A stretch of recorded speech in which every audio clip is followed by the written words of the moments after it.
Sana lang talaga. Kasi nakakahaba na ulit ang buhok ko. Tara, magtaray.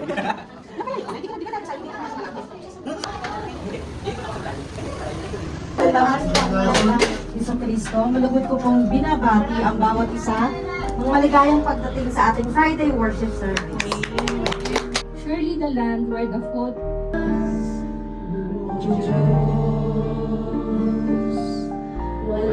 Ano po sa bahay, hinanap po namin yung pusa po ni Desa. Kaya po napaka-init.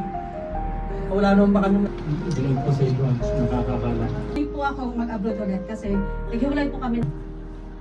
Ang kanilang ibinalita patungkol po doon sa sinabi nila yung promised land. Pero sa kanilang kagalakan, pusang loob. Jesus at the center of it all. Beginning to the end, it will be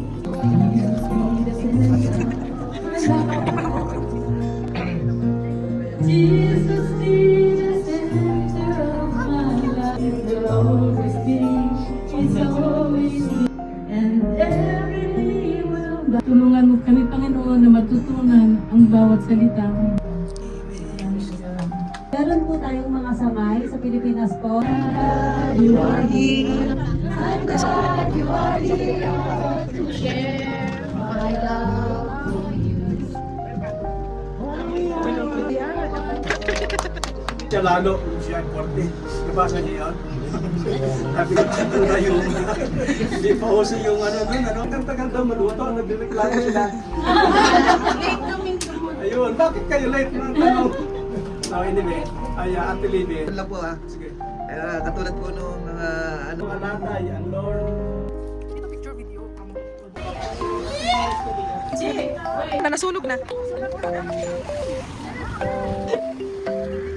Ayo. Baka sipahin tayo ito.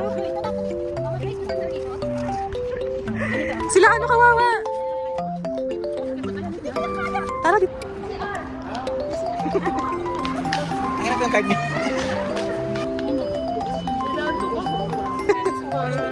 Nagbaril-barilan si Mama na eh.